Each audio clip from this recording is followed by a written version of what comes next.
It was supposed to be a celebration. 15 years of marriage. 15 years of building a life together. 15 years of sacrifices, late-night talks, raising a daughter, watching each other change, soften in some places, harden in others. Claire had booked the reservation weeks in advance. Candlelight, jazz in the background, the same restaurant where Richard proposed all those years ago. She wore a navy silk dress, the one he once said made her look like royalty. Her hair was done, her perfume subtle. Everything was perfect. Except him. Richard barely looked up from his phone when she sat down. No smile, no "you look beautiful," just a curt nod and a mumbled, "You're late." Claire laughed lightly, trying to ease the tension. "Traffic was a nightmare, but I made it. Can you believe it's been 15 years? He set his phone face down, finally raising his eyes. Cold. Distant. "Oh, I can believe it." She blinked. "Is something wrong?" Richard let out a sharp exhale, leaned back, and waved for the waiter. "Yeah, Claire, a lot is wrong. I've been thinking for a while, and I don't think this is working anymore." She sat still, heart dropping. "What do you mean?" He didn't wait. "You've changed. You're older, Claire. Always busy with your little company, your staff, your conferences. You used to be fun. Now you're just exhausting." Claire's lips parted, but no words came. The wine arrived. Richard took the glass, swirled it lazily, then looked at her with a cruel little smile. "You want honesty on our anniversary? Fine. I don't love you anymore, and frankly I'm embarrassed to be seen with you." Then, in one swift motion, he tossed the red wine straight into her face. Gasps echoed across the restaurant. The waiter froze mid-step. Claire's silk dress clung to her, ruined, the wine dripping from her chin like blood. But Claire didn't cry. She didn't yell. She reached calmly for her napkin, dabbed her cheeks, then slowly stood up. And she smiled. Not the smile of a woman broken. The smile of a woman who already knew this moment was coming, and who came prepared. "Before we jump in, tell us where you're tuning in from. And if this story touches you, make sure you're subscribed because tomorrow I've saved something extra special for you." Claire didn't storm out. She didn't scream or demand answers.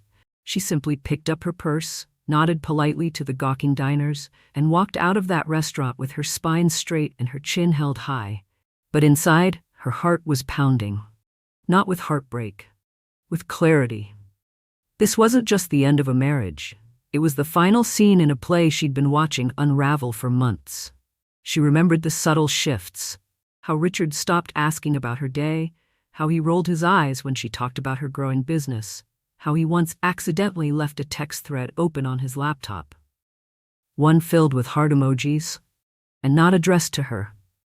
That night, after wiping off the last drops of wine, Claire didn't cry into a pillow or call her friends in tears. Instead, she opened her laptop and pulled up a folder labeled Plan B. Because Claire wasn't just a wife. She was a strategist, a quiet observer, and lately, a woman preparing for war. Months ago, when the distance grew colder and Richard began disappearing for work trips, she'd started gathering receipts, voice memos, copies of financial statements he thought she'd never find. She learned things, like how Richard had been embezzling from a joint investment account, or how he secretly transferred the deed of their vacation property into his name alone. Claire didn't just feel betrayed. She felt insulted.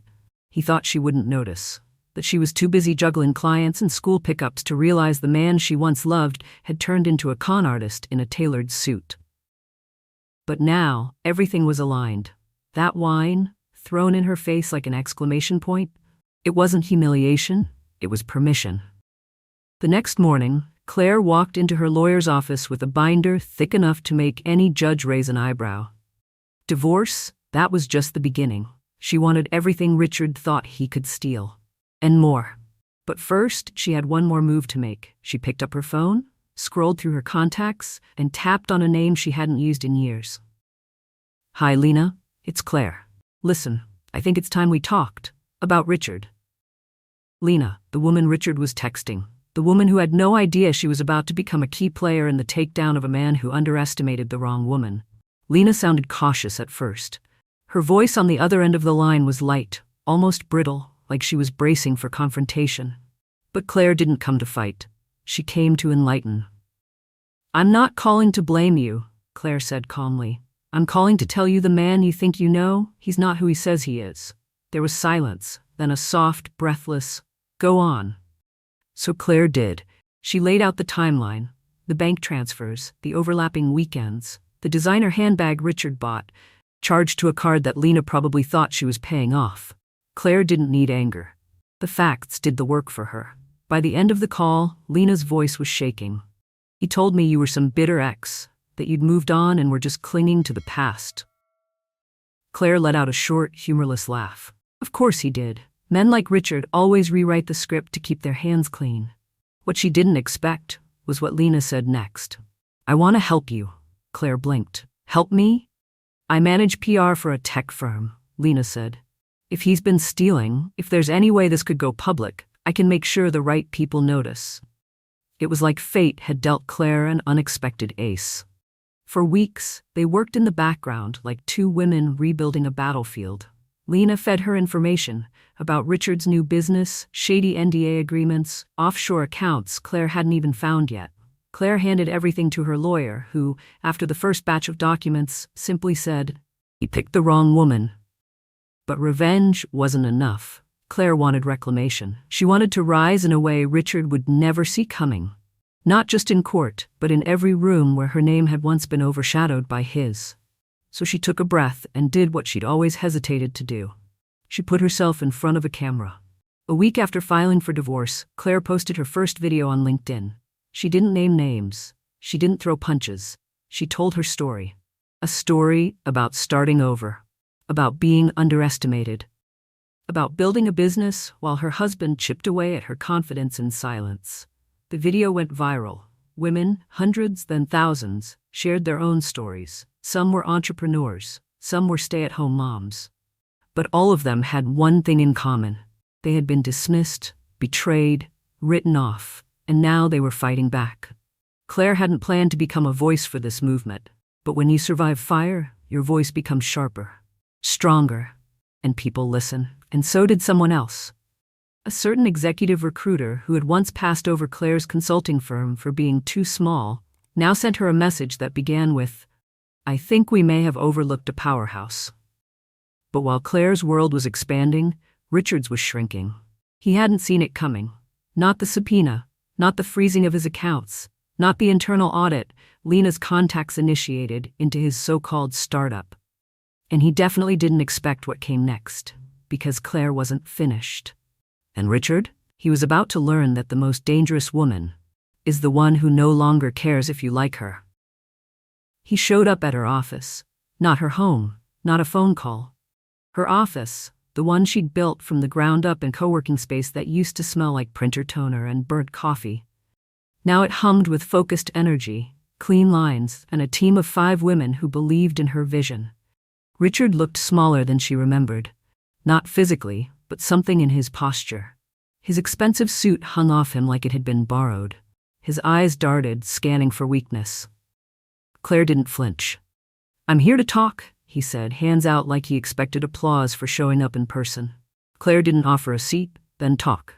He hesitated, glancing around the minimalist room, the quiet buzz of competent people working for her.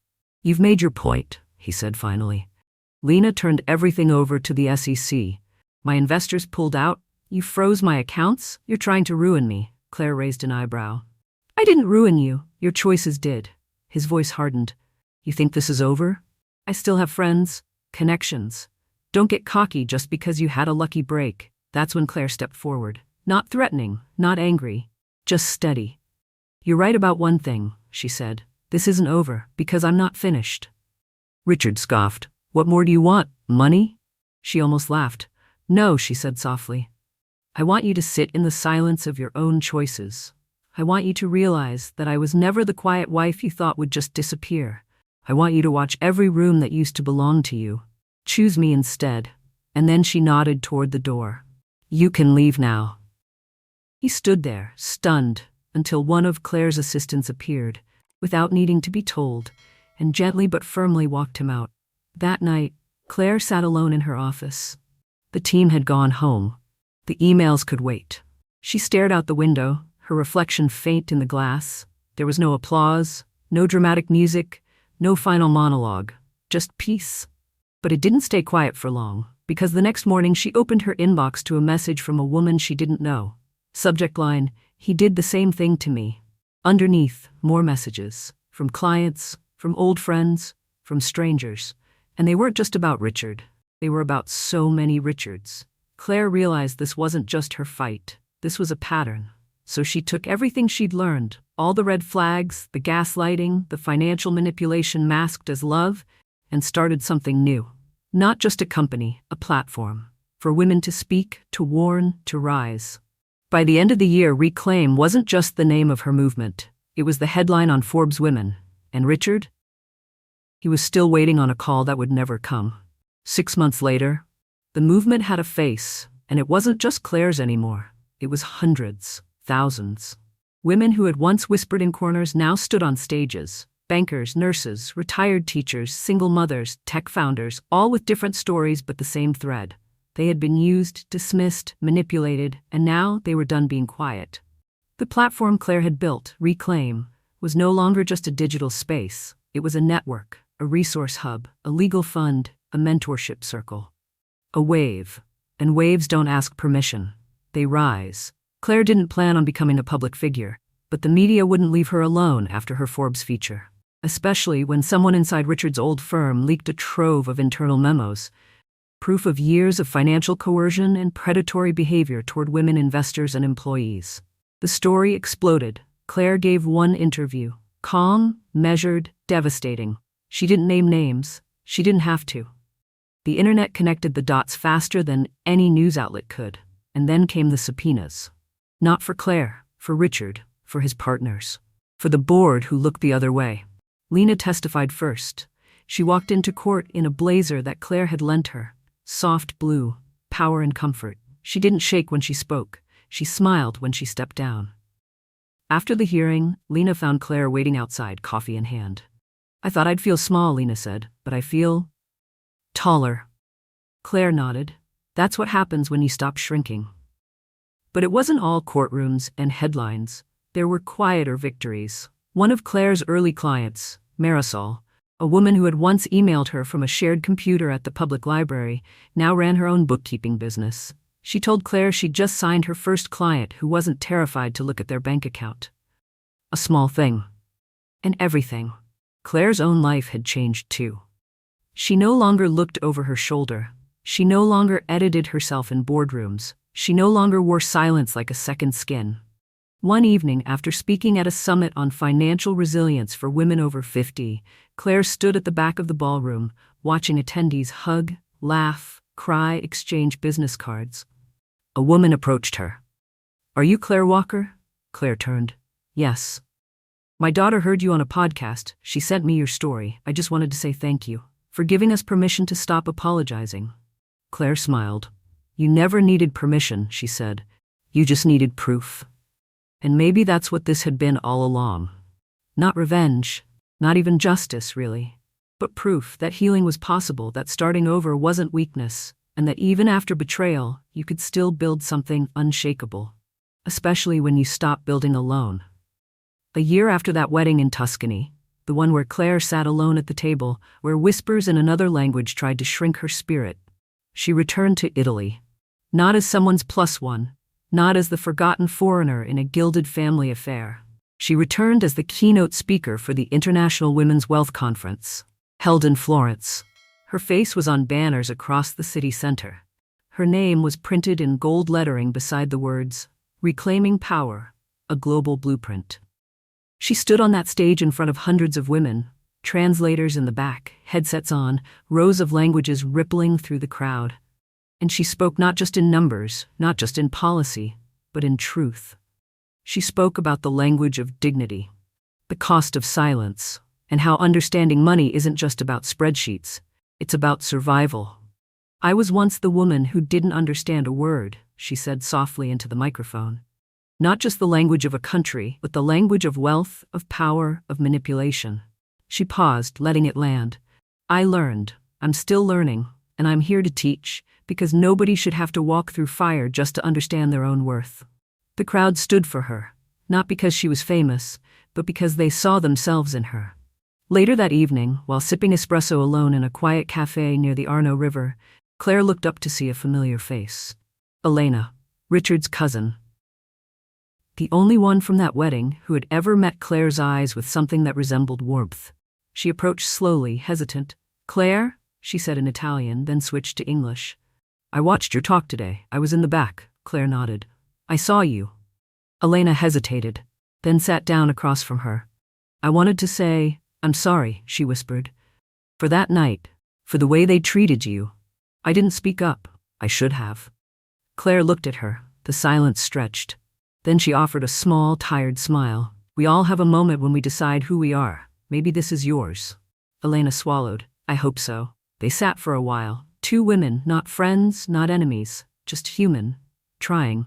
And when Elena left, Claire didn't feel bitter. She didn't feel angry. She felt light, as if her story had made a full circle, not to close it, but to continue it on new terms. Because healing doesn't always come in grand gestures. Sometimes, it's the quiet knowing that you'll never again ask a table of strangers for permission to exist. You'll pull up your own chair, or better yet, build your own table. 2 weeks after the conference, Claire received an envelope in the mail, thick cream-colored paper, her name written in elegant cursive. No return address. She opened it with little thought, expecting maybe a thank you note from the organizers. But inside was a wedding invitation. Richard's wedding. He was marrying Sophia. Claire stared at it, expressionless at first. Then she laughed, not bitter, not sharp, just amused. Because somehow, even now, he still thought he had power over her, that this would hurt her, that she might crumble at the idea of him moving on. He didn't know. He had never known. Claire didn't RSVP, she didn't send a gift, she didn't even Google the venue. She closed the envelope, placed it under her coffee mug, and kept working. Because she had just signed a deal to produce a docuseries based on her journey, how financial abuse hides in plain sight, and how women can rebuild not just their finances, but their sense of self. The series would be translated into 5 languages, one of them, Italian. 3 months later, Claire sat in a panel interview with a journalist who asked her, if you could go back and change one thing about that day, your wedding day in Tuscany, what would it be? Claire didn't hesitate. "I wouldn't change the silence," she said. "Not the whispers, not the humiliation, not even the heartbreak." The room grew still, because sometimes when the world strips everything from you, it hands you a mirror. And in that mirror, if you're brave enough, you see not what they see, but what you've always been. She looked into the camera and smiled, a woman worth translating. And the moment that line aired, it went viral, not because it was clever, but because it was true. And suddenly, Claire wasn't just a name on a banner. She was a movement, a reminder that being underestimated is sometimes the most powerful place to begin. Now tell me, what part of Claire's journey spoke to you the loudest? Was it the silence, the betrayal, the return? Drop a comment below, and let's talk about it. And if you made it this far, you're the heart of this community. Hit like, hit subscribe, and get ready, because next week's story is a storm. And it starts with a woman who was fired for being too emotional right before she bought the company.